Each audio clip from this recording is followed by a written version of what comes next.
권박사 지구촌TV 시청자 여러분 안녕하십니까? 오늘은 멀리 북아프리카에 있는 엘 알라메인 격전지를 함께 가보도록 하겠습니다. 현장을 가시기 전에 엘 알라메인 전투에 대해서 잠시 설명을 드리겠습니다. 전 세계에 걸쳐서 일어난 제2차 세계대전은 지역마다 전환점이 있었습니다. 즉 태평양 전선에서는 미드웨이 해전과 과달카날 전투가 전환점이 되었고, 유럽 전선에서는 스탈린그라드가 전환점이 되었습니다. 그리고 북아프리카 전선에서는 엘 알라메인이 전환점이 되었습니다. 만약 엘 알라메인 전투에서 영국군이 독일군에게 패배하였더라면 전쟁의 결과는 다른 방향으로 나왔을지도 모릅니다. 그러므로 영국의 처칠 수상은 제2차 세계대전이 끝난 후에 집필한 제2차 세계대전 회고록에서 엘 알라메인 이전에 승리 없었고 엘 알라메인 이후에 패배 없었다는 명언을 했습니다. 그만큼 엘 알라메인 전투는 연합국에 있어서 아주 중요한 전투였습니다. 참고로 사상 최대의 전차전은 제2차 세계대전 당시 러시아의 크루스크에서 벌어진 소련군과 독일군 사이의 전투였습니다. 엘 알라메인 전투는 그 정도 규모의 전투는 아니었지만 현대전에 있어서 가장 큰 기갑 전투 가운데 하나입니다. 엘 알라메인 전투는 1942년 7월 초부터 11월 초까지 일어났는데요. 계속 싸운 것이 아니고 두 차례에 걸쳐서 전투가 벌어졌습니다. 제1차 전투는 7월 거의 한 달 동안 벌어졌었고, 제2차 전투는 10월 말부터 11월 초까지 벌어졌습니다. 이 가운데 제2차 엘 알라메인 전투가 규모가 컸습니다.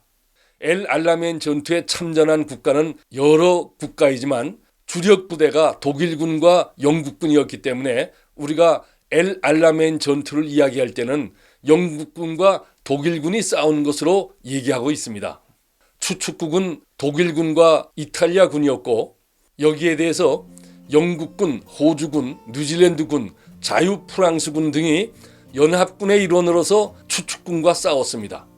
양측이 전투에 투입한 병력은 30만 명이 넘었고, 전차 수는 1,500대가 넘었고, 항공기도 1,000대가 넘었습니다. 이렇게 거대한 전투가 사막에서 벌어졌습니다. 일반적으로 엘 알라메인 전투라 하면 제2차 전투를 가리킵니다. 독일 측은 제1차, 제2차 전투의 지휘관이 우리가 잘 아는 롬멜 장군이었습니다. 그러나 영국군은 제1차, 제2차 지휘관이 달랐습니다.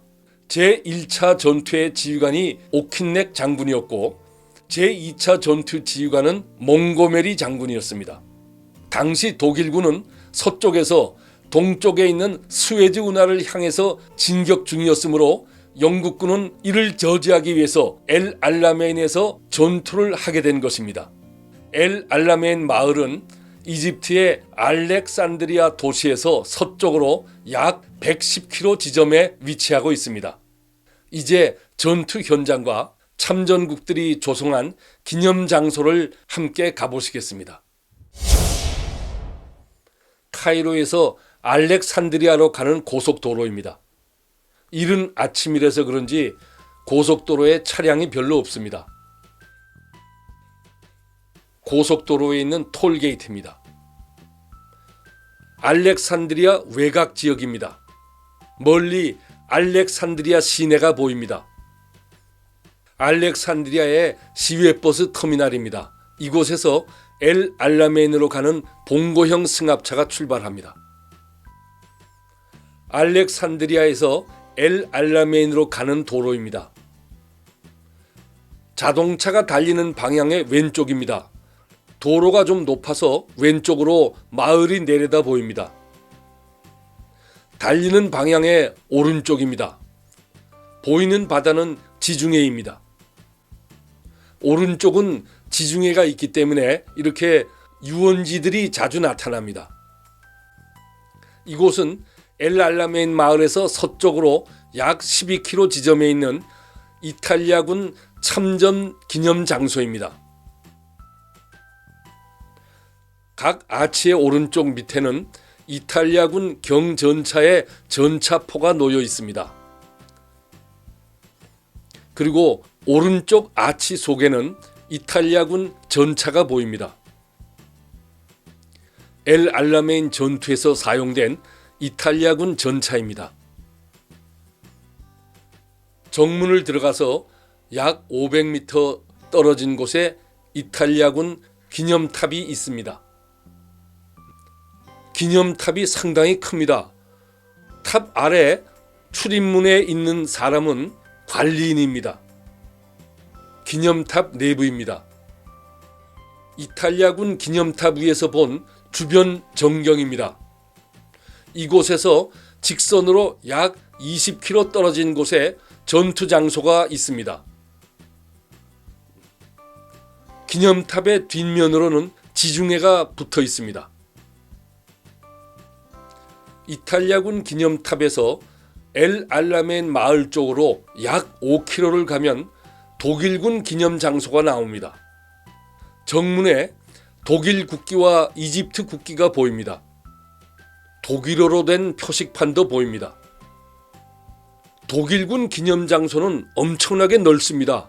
그래서 보이는 정문에서 이 길을 따라서 약 2km를 걸어가면 독일군 기념탑이 나옵니다. 왼쪽으로 나무 뒤에 보이는 것이 기념탑입니다. 이 기념 건물은 탑이라고 부르기는 좀 뭐한데요.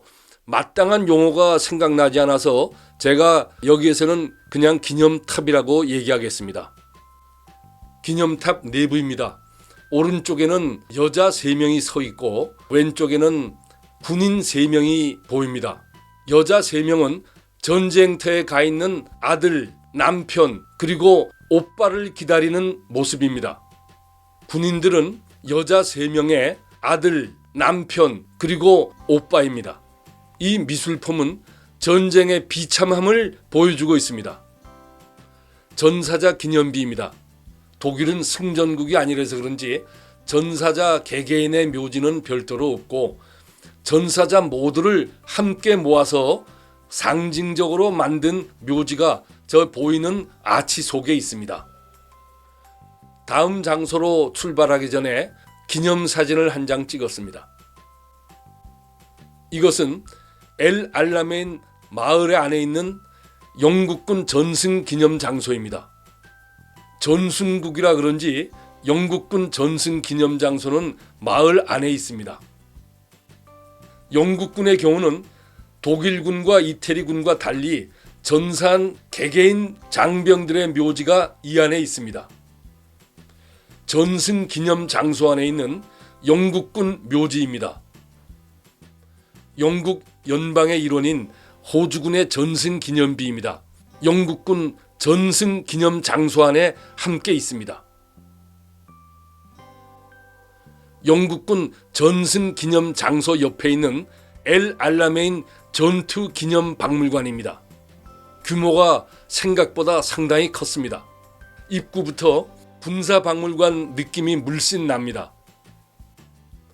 군사박물관 안에 있는 평화를 기원하는 탑입니다. 엘 알라메인 전투 경과를 설명해주는 부조물들입니다. 이탈리아군이 사용한 피아트 M13 전차입니다.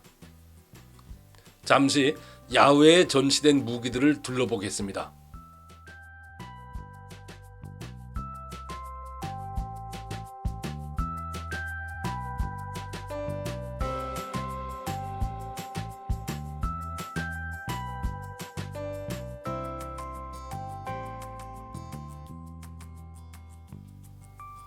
이러한 무기들이 너무 많이 전시가 되어 있어서 다 보여드릴 수가 없습니다.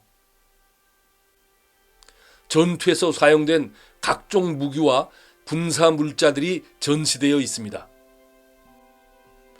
엘 알라메인 전투를 묘사한 대형 그림입니다. 영국군 전차병들의 식사 모습입니다. 모두들 즐거워하고 있습니다. 독일군 식사 시간입니다. 독일군들이 배식을 기다리고 있습니다. 롬멜 장군의 유품입니다. 보이는 고글은 롬멜 장군의 가족이 이 박물관에 기증하였습니다. 몽고메리 장군이 사용하던 베레모입니다. 진품은 아니고 영국 군사박물관에서 모조품을 만들어 이 박물관에 기증했습니다. 역사적 전투의 승리자인 몽고메리 장군의 초상화와 흉상입니다. 저도 그 앞에서 기념사진을 한 장 찍었습니다. 보시는 바와 같이 엘 알라메인 전투 기념 군사박물관은 전시물도 아주 내용이 알찹니다. 참전국들이 박물관을 도와줘서 그런지 시설 수준도 아주 뛰어납니다. 그러나 외진 곳에 있고 교통편도 아주 안 좋기 때문에 방문객이 거의 없어 보입니다. 제가 간 날도 방문객이 저밖에 없었습니다.